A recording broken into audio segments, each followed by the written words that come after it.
மக்களை குழப்ப முன்னுக்கு பின் முரணான தகவலை கூறி ஜம்மு காலத்தில் வடிகட்ட பொய்யை பரப்பி வருகிறார் இபிஎஸ். சட்டமன்ற உறுப்பினர்கள் கூட்டத்தில் நிறைவேற்றப்பட்ட தீர்மானத்தை இபிஎஸ் வெளியிட தயாரா என அதிமுக முன்னாள் அமைச்சர் சி வி சண்முகம் சவால். நான் சட்டமன்ற உறுப்பினர்களால் தேர்வு செய்யப்பட்டேன் என்று சொல்லியிருக்கிறார். அது முற்றிலும் பொய், தவறு, உண்மைக்கு புறமான செய்தி, அப்பட்டமான பொய். வடிகட்டிய ஜம்மு காலத்தில் வடிகட்டிய பொய். அவர் சொல்லுகின்ற சட்டமன்ற உறுப்பினருடைய கையெழுத்தை பெற்றதாக சொல்லுகின்ற அந்த 47 பேர் எப்போ, எங்கே, எதற்காக பெற்றார் என்று அவரால் சொல்ல முடியுமா? எப்போது சட்டமன்ற கூட்டம் நடைபெற்றது, எந்த தேதியிலே நடைபெற்றது, எங்கே நடைபெற்றது, தீர்மானம் நிறைவேற்றினார்களா? அந்த தீர்மானம் இப்போ 47 பேர் சட்டமன்ற உறுப்பினர்கள் கையெழுத்து போட்டு கொடுத்ததாக சொல்லுகிறார்கள். அப்படி என்றால் அந்த தீர்மானம் நோட்டிலே அந்த தேதியிலே எந்த தேதியிலே நடைபெற்றது, என்ன அஜெண்டா வைக்கப்பட்டது, என்ன தீர்மானம் நிறைவேற்றப்பட்டது, அந்த தீர்மான புக்கிலே இந்த 47 சட்டமன்ற உறுப்பினர்களும் கையொப்பம் இட்டிருக்கிறார்களா என்பதை அவருக்கு வெளியிட முடியுமா? அதை அந்த தீர்மான புத்தகத்தை வெளியிட தயாரா இருக்கிறாரா? உங்கள் பக்கம் நியாயம் இருந்தால், தைரியம் இருந்தால், உண்மையாக இருந்தால் அந்த தீர்மானத்தை காப்பியை வெளியிட முடியுமா? புதுச்சேரிக்கு இரவு நேரத்தில் இதற்காக யாரிடமும் தெரிவிக்காமல் எடப்பாடி கே பழனிசாமி எம்எல்ஏக்களை சந்தித்தார். பரம எதிரியான திமுகவுடன் இணைந்து முதலமைச்சராக திட்டமிட்டார் இபிஎஸ் என முன்னாள் அமைச்சர் சி வி சண்முகம் குற்றச்சாட்டு. அன்றைக்கு முன்னாள் முதலமைச்சர் அவர்கள் பாண்டிச்சேரிக்கு சென்றார். இரவு நேரத்தில் சென்றார், வேக வேகமாக சென்றார், யாரையும் அழைக்காமல் சென்றார். போய் கையெழுத்தை பெற்றார், தனித்தனியாக பெற்றார். அன்றைக்கு அந்த பாண்டிச்சேரியிலே நடைபெற்ற அந்த விடுதியிலே என்ன பேசினார், என்ன சொன்னார் தெரியுமா? அதை சொல்ல அவர் தயாராக இருக்கிறாரா? என்ன சொன்னார்? கையெழுத்தை பெறுவதற்கு என்ன சொல்லி கையெழுத்தை பெற்றார்?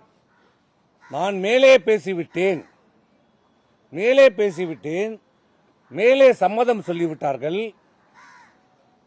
நாம் ஆட்சி அமைக்கிறோம், நான் முதலமைச்சராக ஆகப் போகிறேன், திமுக நமக்கு வெளியிலிருந்து ஆதரவு தருகிறது,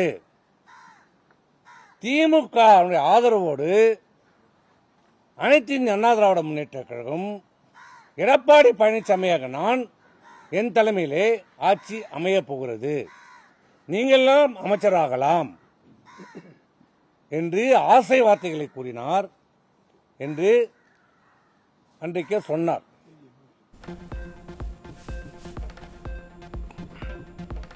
நாற்பத்தி 47 சட்டமன்ற உறுப்பினர்களின் ஆதரவு தனக்கு இருப்பதாக இபிஎஸ் சபாநாயகரிடம் கொடுத்த கடிதம் போலியானது. யாருக்கு பெரும்பான்மை சட்டமன்ற உறுப்பினர்கள் இருக்கிறார்களோ அவரை சட்டமன்ற குழு தலைவராக நியமிக்கப்படுவார் என முன்னாள் அமைச்சர் சி வி சண்முகம் விளக்கம். 47 பேர் கையெழுத்தை, போலியான கையெழுத்தை, நடக்காத ஒரு கூட்டத்திற்கு, வேறு எதற்கோ ஒரு சம்பவத்துக்காக பெறப்பட்ட கடிதத்தை தன்னை தேர்ந்தெடுக்கப்பட்டதாக சொல்லி கொடுத்திருக்கிறார். இந்த பக்கம் நாங்கள் பெரும்பான்மை சட்டமன்ற உறுப்பினர்கள் தேர்வு செய்யப்பட்ட திரு வேலுமணி அவர்களுடைய கடிதத்தை கொடுத்திருக்கிறோம். 2 கடிதமும் இப்போ சபாநாயகனுடைய, அன்றைக்கு இடைக்கால சபாநாயகர் இருந்தார், நேற்று தான் சபாநாயகர் தேர்வு நடந்திருக்கிறது. இப்போ அந்த கடிதம் அங்கு இருக்கிறது. இப்படி போலியான ஒரு கடிதம் கொடுத்திருக்கிறார் என்று தெரிந்தவுடனே அடுத்த அரை மணி நேரத்திலே அதற்கு ஆட்சேபனை கடிதத்தை நாங்கள் கொடுத்து விட்டோம். இப்ப சபாநாயகர் அவர்கள் தான் இதை விசாரணை செய்து எது உண்மை எது பொய் என்பதை ஆராய்ந்து எங்களுக்கு 2 தரப்புக்கும் வாய்ப்பை கொடுத்து 2 தரப்பில் இருக்கிற சட்டமன்ற உறுப்பினரையும் கூட்டு ஆராய்ந்து விசாரணை செய்து இறுதி முடிவெடுத்து யாருக்கு பெரும்பான்மை சட்டமன்ற உறுப்பினராக இருக்கும் என்பதை முடிவு செய்ய வேண்டிய அதிகாரம் இன்றைக்கு சபாநாயகரிடத்தில் இருக்கிறது. யாருக்கு பெரும்பான்மை சட்டமன்ற உறுப்பினர் இருக்கிறார்களோ அவர்தான் அங்கீகரிக்கப்படுவார். திருமாவளவனை முதலமைச்சர் ஆக்குவதற்கான அரிய வாய்ப்பு வந்தபோது அதனை இபிஎஸ் ஏற்க மறுத்தார். முதல்வராக நான் மட்டும்தான் இருப்பேன், இல்லை என்றால் எதிர்க்கட்சியாகவே இருப்போம் என எடப்பாடி கே பழனிசாமி சொல்லிவிட்டார் என முன்னாள் அமைச்சர் சி.வி. சண்முகம் பேட்டி. திரு திருமாவளவன் அவர்களை முதலமைச்சராக ஆக்குகிறோம் என்று திமுகவில் முன்மொழியப்பட்டது. அவர் மட்டும் முதலமைச்சர், மீதி அனைத்து அமைச்சர் பதவியிலும் அண்ணா திமுக எடுத்துக்கொள்ள வேண்டும். 33 அமைச்சர்கள் நீங்க எடுத்துக்கங்க, திருமாவளவன் மட்டும் முதலமைச்சர் என்ற ஒரு வாய்ப்பு வந்தது. அது எங்களிடம், அதுதான் கடைசியாக அந்த கூட்டம் போட்டோ காட்டினாரு, அதுதான் நாங்கள் போனது. அப்போ சொன்னோம், சரி திமுகவோட நம்மளால் முடியாது, அவர் திருமாவளவன் ஒரு வாய்ப்பு வந்திருக்கிறது, சரி பண்ணிக்கலாமா சொல்லுங்க, அது என்னன்னு சொல்லுங்க. முடியாது, ஏற்றுக்கொள்ள முடியாது. அது எப்படி விடுதலை சிறுத்தைகள் கட்சியின் ஆட்சின்னு தான் வரும்? முடியாது. நான் இருந்தால் நான் முதலமைச்சர், இல்லை என்றால் நம்ம எதிர்க்கட்சியாக செயல்படுவோம். இந்த சேம் வேர்டு யூஸ்ட்.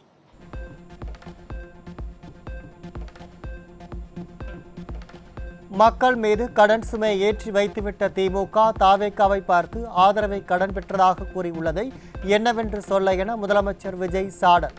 மதசார்பற்ற நிலைப்பாட்டில் தாவேகா உறுதியாக இருப்பதால் தான் விசிக, காங்கிரஸ், கம்யூனிஸ்டுகள் மற்றும் இந்திய யூனியன் முஸ்லீம் லீக் கட்சிகள் ஆதரித்தன எனவும் அறிக்கை.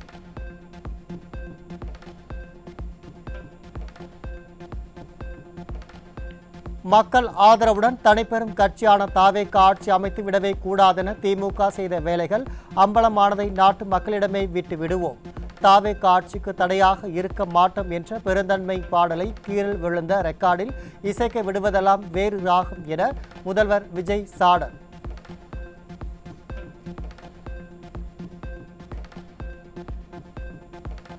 தாவேகாவின் வெற்றியின் வீச்சு எப்படி இருந்தது என்பதை கொளத்தூர் உள்ளிட்ட தொகுதிகளில் பார்த்து கூடவா புரியவில்லை என திமுகவிற்கு முதல்வர் விஜய் கேள்வி. அதிகாரத்தை வைத்துக் கொண்டு ஆட்டம் போட்ட திமுக அமைச்சர்கள் 15 பேரின் தோல்வியை பார்த்து கூடவா புரிந்து கொள்ளவில்லை எனவும் கேள்வி.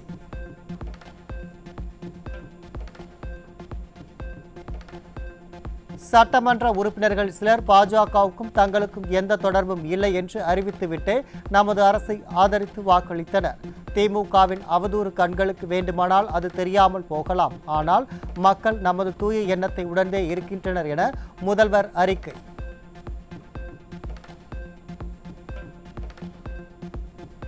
திமுக ஆட்சியில் சட்டமன்ற நடவடிக்கைகளின் நேரலை ஒளிபரப்பு துண்டிக்கப்பட்டதற்கு முதல்வர் ஜோசப் விஜய் கடுமையான கண்டனம். தனது ஆட்சியில் அவை நடவடிக்கைகளை முழுமையாக நாட்டு மக்கள் பார்க்க தொடர்ந்து நேரலை ஒளிபரப்பு செய்யப்படும் என உறுதியளித்த முதலமைச்சர் இது ஜனநாயகத்தை பலப்படுத்தும் நடவடிக்கை என கருத்து.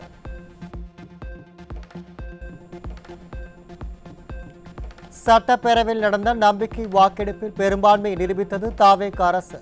மொத்தம் 144 எம்எல்ஏக்களின் ஆதரவு பெற்று வெற்றி பெற்றார் முதலமைச்சர். தீர்மானத்தை ஆதரித்தோர் 144,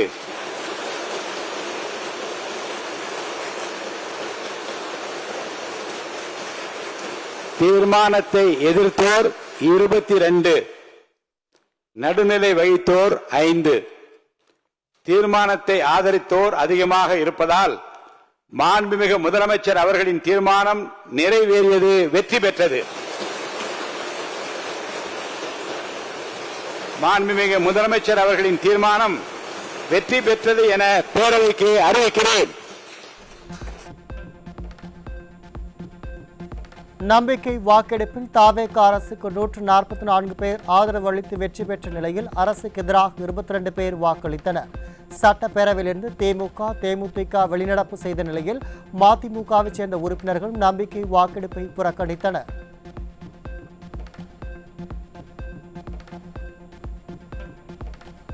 சட்டப்பேரவையில் தாவேக அரசு மீது நடைபெற்ற நம்பிக்கை வாக்கெடுப்பில் அஇஅதிமுக ஆதரவு. மக்களின் ஆதரவு பெற்று பெரும்பான்மையுடன் வெற்றி பெற்ற தாவேக அரசை ஆதரித்துள்ளதாக அஇஅதிமுக சட்டமன்ற குழு தலைவர் SP வேலுமணி சட்டப்பேரவையில் விளக்கம். மக்களின் உணர்வுகளையும் மக்கள் எண்ணங்களை மதித்து முதலமைச்சர் தலைமையில் அமைந்துள்ள அரசுக்கு மாண்புமிகு முதலமைச்சர் கொண்டு வந்த நம்பிக்கை தீர்மானத்திற்கு அனைத்து இந்திய அண்ணா திராவிட முன்னேற்ற கழகம் ஆதரவு. சட்டமன்ற தேர்தலில் வாக்களித்த தமிழ்நாட்டு மக்களுக்கு நன்றி. அஇஅதிமுக சட்டமன்ற குழு தலைவர் எஸ்பி வேலுமணி சட்டப்பேரவையில் மக்களுக்கு நன்றி தெரிவித்தார். சட்டமன்ற தொகுதியில் 5வது முறையாக என்னை தேர்ந்தெடுத்த மக்களுக்கு நன்றி தெரிவித்துக் கொண்டு, மக்கள் தீர்ப்பு மகேசன் தீர்ப்பு மக்களின் உணர்வுகளுக்கு மக்களின் எண்ணங்களுக்கு மதிப்பளித்து தான் நம்முடைய முதலமைச்சர் தலைமையிலே அமைந்துள்ள அரசுக்கு. அஇஅதிமுகவில் யாரும் பதவிக்கு ஆசைப்பட்டது கிடையாது என சட்டமன்ற குழு தலைவர் எஸ்பி வேலுமணி பேச்சு. தாவேக அரசுக்கு அஇஅதிமுக ஆதரவு தெரிவித்தது குறித்தும் சட்டப்பேரவையில் விளக்கம். அம்மா அரசின் கொண்டு வந்த திட்டங்களை மாண்புமிகு முதலமைச்சர் அவர்கள் செயல்படுத்த வேண்டும். அம்மா அவர்கள் கொண்டு வந்த 100 யூனிட் இலவச மின்சாரத்தை 200 யூனிட்டாக கொண்டு வந்த முதலமைச்சருக்கு நன்றி. அதே பல்வேறு திட்டங்களை அம்மா அவர்கள் கொண்டு வந்தார்கள். ஆகவே கண்டிப்பாக நிறைவேற்ற வேண்டும். இன்றைக்கு மக்கள் தீர்ப்பளித்து இன்றைக்கு முதலமைச்சருக்கு வாக்களித்துள்ளார்கள். அதற்கு நாங்கள் ஆதரவு அளிக்கிறோம் அதிமுக சார்பாக. அதே போல நாங்கள் யாரும் பதவிக்கு ஆசைப்படுவது கிடையாது. பதவிக்காக ஆசைப்பட்டு கிடையாது. மக்கள் தீர்ப்பை மதித்து மக்கள் முதலமைச்சராக வர வேண்டும் என்று எனக்கு ஆதரவு அளித்தார்கள். 54 ஆண்டுகள் பொன்விழா கண்ட கட்சி அதிமுக. 31வது ஆளுங்கட்சியா இருந்திருக்கிறோம். திமுகவை எதிர்த்து தான் நாங்கள் அரசியல் பண்ணிருக்கிறோம். அந்த அடிப்படையில் இன்னைக்கு பாத்தீங்கன்னா முதலமைச்சருக்கு இன்றைக்கு மக்கள் வாய்ப்பளித்திருக்காங்க, ஆதரவு அளித்திருக்காங்க. பெரும்பான்மையா ஆதரவு அளித்து நாங்கள் மதிப்பளித்து இன்னைக்கு அதிமுக அவர்கள் மாண்பு முதலமைச்சர் கொண்ட தீர்மானத்தை ஆதரவளித்து அமர்வு. தாவேக அரசு குதிரை பேரத்தில் ஒருபோதும் ஈடுபடாது, குதிரை வேகத்தில் செயல்படும். நம்பிக்கை வாக்கெடுப்பில் பேசிய உறுப்பினர்களுக்கு முதலமைச்சர் ஜோசப் விஜய் விளக்கம். குதிரை பேரத்தில் எமது அரசு ஈடுபடுகிறது என்று கருத்தை தெரிவித்த மாண்புமிகு உறுப்பினர் அவர்களுக்கு நான் ஒன்றை மட்டும் சொல்லிக் கொள்கிறேன். இந்த அரசு குதிரை வேகத்தில் செயல்படுகிற அரசே தவிர குதிரை பேரத்தில் ஈடுபடுகிற அரசு இல்லை என்பதை ஆணித்தரமாக தெரிவித்துக் கொள்கிறேன். நம் தமிழ்நாட்டின் முன்னேற்றத்திற்கு உழைத்த தலைவர்கள் வழிகாட்டிய கொள்கைகளிலிருந்து இம்மி அளவு விலகாமல் நிச்சயமாக இந்த ஆட்சி நடைபெறும். தாவேக அரசு மதசார்பற்ற அரசாக செயல்படும் என சட்டப்பேரவையில் முதலமைச்சர் உறுதி. மக்கள் நல திட்டங்கள் தொடரும் எனவும் விளக்கம். நிச்சயமாக இந்த அரசு மதசார்பற்ற அரசாகத்தான் செயல்படும் என்கிற உறுதியை தெரிவித்துக் கொள்கிறேன்.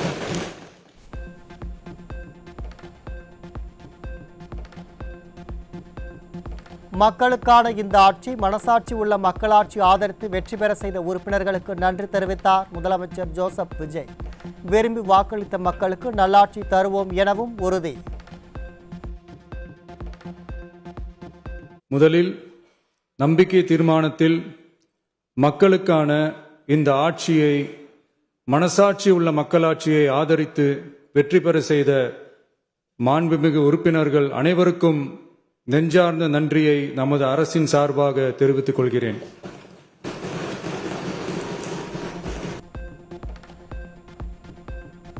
தாவேகாவை சிறுபான்மை அரசு போல யாரும் நினைத்தால் அதிலும் எங்களுக்கு மகிழ்ச்சியே என சட்டப்பேரவையில் முதலமைச்சர் பேச்சு. சிறுபான்மை மக்களுக்கான பாதுகாப்பை உண்மையாக நிலைநாட்டுவோம் எனவும் உறுதி. இந்த அரசை சிறுபான்மை அரசு போல யாரும் நினைத்தால் அதிலும் எங்களுக்கு மகிழ்ச்சியே. நாங்களே சொல்கிறோம், இது சிறுபான்மை அரசுதான்.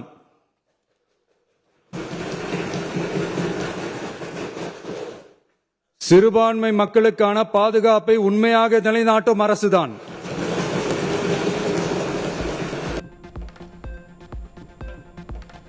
சமூக நீதி, சமநீதி, சம வாய்ப்புடன் உண்மையான உறுதியான ஜனநாயகத்துடன் தாவேகா ஆட்சி செய்யும்.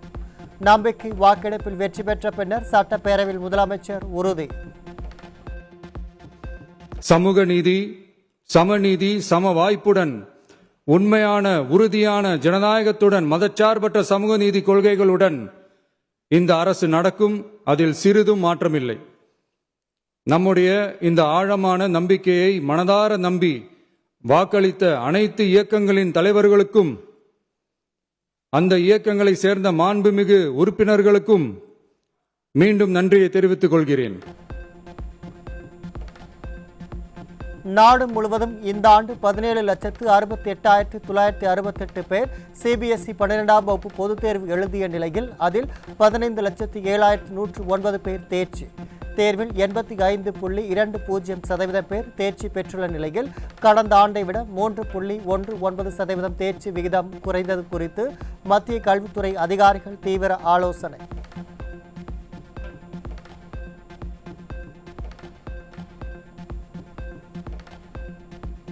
நம்பிக்கை வாக்கெடுப்பில் வெற்றி பெற்றதை தொடர்ந்து தமிழ்நாடு முதலமைச்சர் ஜோசப் விஜய்க்கு சட்டமன்ற குழு தலைவர் எஸ்பி வேலுமணி தலைமையில் அஇஅதிமுக எம்எல்ஏக்கள் நேரில் வாழ்த்து. அஇஅதிமுக சட்டமன்ற குழு துணைத் தலைவர் சி வி சண்முகம், கொறடா டாக்டர் விஜயபாஸ்கர் உள்ளிட்ட தாவேகாவுக்கு ஆதரவு தெரிவித்த அஇஅதிமுக எம்எல்ஏக்கள் சட்டப்பேரவைக்குள் முதலமைச்சருக்கு வாழ்த்து தெரிவித்தனர்.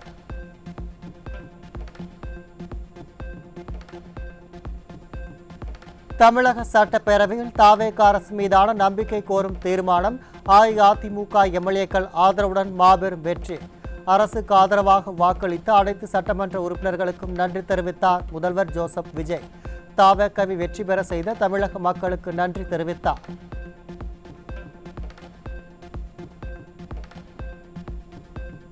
உளவுத்துறை ஐஜியாக அஸ்ரா கார்கை நியமனம் செய்து தமிழ்நாடு அரசு உத்தரவிட்டுள்ளது. உளவுத்துறை ஐஜியாக இருந்த அவினாஷ் குமார் பணியிட மாற்றம் செய்யப்பட்டுள்ளார்.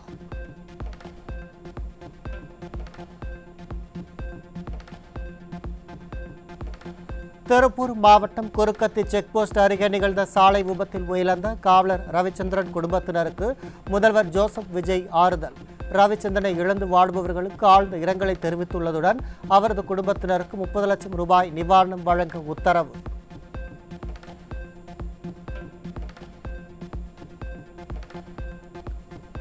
திருப்பத்தூர் தாவேகா சட்டமன்ற உறுப்பினர் சீனிவாச சேதுபதிக்கு எதிராக சென்னை உயர்நீதிமன்றம் பிறப்பித்த உத்தரவுக்கு இடைக்கால தடை விதித்து சென்னை உயர்நீதிமன்றம் உத்தரவு. சென்னை உயர்நீதிமன்றம் இவ்வாறான ஒரு உத்தரவை பிறப்பித்திருக்க கூடாது எனவும் இந்த உத்தரவு மிகவும் கொடூரமானது என தெரிவித்த உச்சநீதிமன்றம் 2 வாரத்திற்குள் பதிலளிக்க திமுக முன்னாள் அமைச்சர் மற்றும் தேர்தல் ஆணையத்திற்கு உத்தரவு.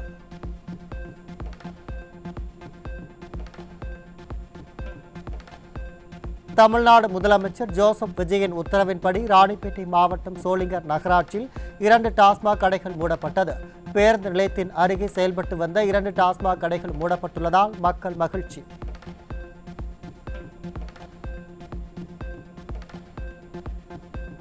திருப்பத்தூர் மாவட்டம் வாணியம்பாடி கோடமேட்டில் வீட்டில் கள்ளத்தனமாக மது பாட்டில்கள் பதுக்கி வைத்து கூடுதல் விலைக்கு விற்பனை செய்தவர் சிக்கினார். 84 மது பாட்டில்களை பறிமுதல் செய்த காவல்துறையினர் வேறு யாரேனும் கள்ளத்தனமாக மதுவை பதுக்கி வைத்து விற்பனை செய்கிறார்களா என தீவிர விசாரணை.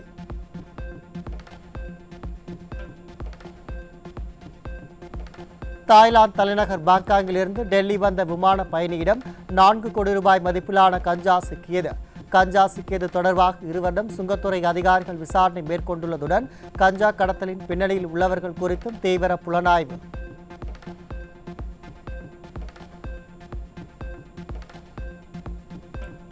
தூத்துக்குடி மாவட்டம் எட்டயபுரம் அருகே காட்டுநாயக்கன்பட்டி பெட்டிக்கடை ஒன்றில் தடை செய்யப்பட்ட புகையிலை பொருட்களை சட்ட விரோதமாக விற்பனைக்காக வைத்திருந்தவர் சிக்கினார்.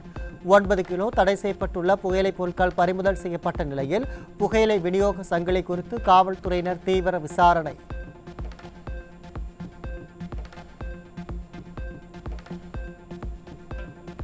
ஈரோடு மாவட்டத்தில் 14 வயது சிறுமியை கடத்தி சென்று பாலியல் வன்கொடுமை செய்த கொடூரம்.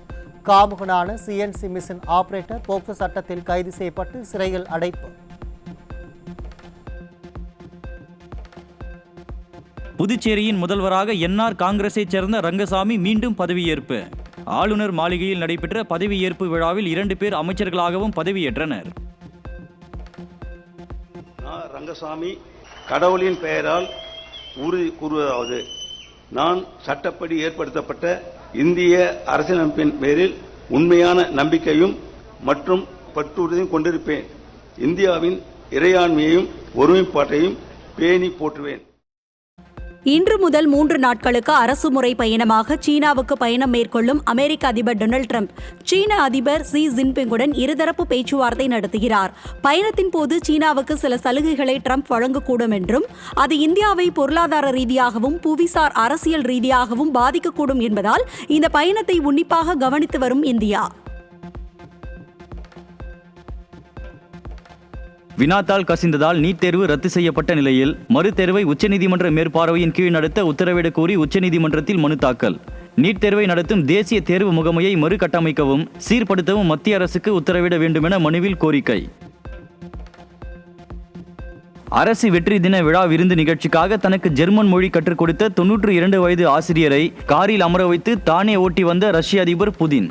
தனிப்பட்ட வாழ்க்கையில் ஆசிரியர்களை மிகவும் மதிக்கக்கூடியவர் என்பதற்கு சான்றான ரஷ்ய அதிபர் விளாடிமிர் புதினின் செயலுக்கு பலரும் பாராட்டு. அமெரிக்கா நடத்தும் தாக்குதலை எதிர்கொள்வதற்காக அணு ஆயுதம் தயாரிக்க யுரேனியத்தை 60% செறிவூட்டியிருக்கும் ஈரான். மற்றொரு தாக்குதல் நடைபெற்றால் யுரேனிய செறிவூட்டல் 90% மேற்கொள்வது குறித்து ஆராயப்படும் என்றும் ஈரான் அறிவிப்பு. அமெரிக்காவில் உள்ள டெக்ஸ்டைல்ஸ் கல்லூரி ஒன்றில் பட்டம் பெற்ற 202 மாணவ மாணவிகளின் கல்வி கடனை அடைத்தார் இந்திய வம்சாவளியைச் சேர்ந்த தொழிலதிபர் அனில் கோச்சார். ஜவுளித்துறையில் தனது தந்தை சிறந்து விளங்கியதற்கு டெக்ஸ்டைல்ஸ் கல்லூரியே காரணமென கூறிய இந்திய தொழிலதிபர் அனில் கோச்சாருக்கு மாணவர்கள், கல்லூரி நிர்வாகத்தினர் மனதார நன்றி தெரிவிப்பு.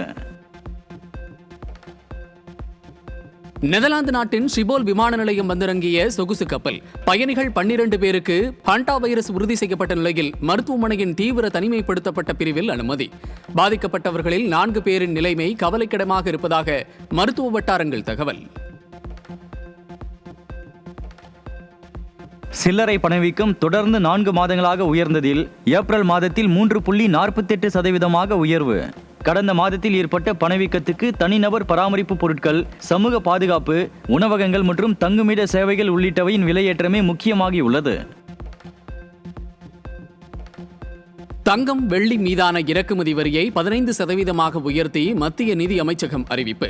வரி உயர்வு உடனடியாக அமலுக்கு வந்திருக்கும் நிலையில் தங்கம் விலை மேலும் உயர வாய்ப்புள்ளதாக வியாபாரிகள் தகவல். இந்திய பொதுத்துறை வங்கிகள் 2025-26 நிதியாண்டில் 1,98,000 கோடி நிகர லாபம் ஈட்டி வரலாற்று சாதனை. 4வது ஆண்டாக 11.10% அதிக லாபம் ஈட்டி பெருமை சேர்த்துள்ளது.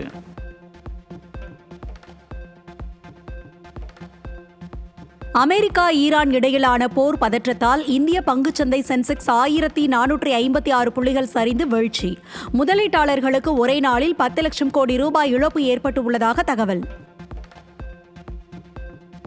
லகான் திரைப்பட இயக்குனர் அசுதோஷ் கௌரிகர் மற்றும் நடிகர் அமீர்கான் கூட்டணி மீண்டும் இணைய உள்ளதாக தகவல். இந்தியா பாகிஸ்தான் பிரிவினைக்கு பிறகு இரு கிரிக்கெட் அணிகளுக்கும் இடையே நடைபெற்ற முதல் டெஸ்ட் கிரிக்கெட் தொடரை மையப்படுத்தி இப்படம் உருவாக உள்ளதாகவும் படக்குழு அறிவிப்பு.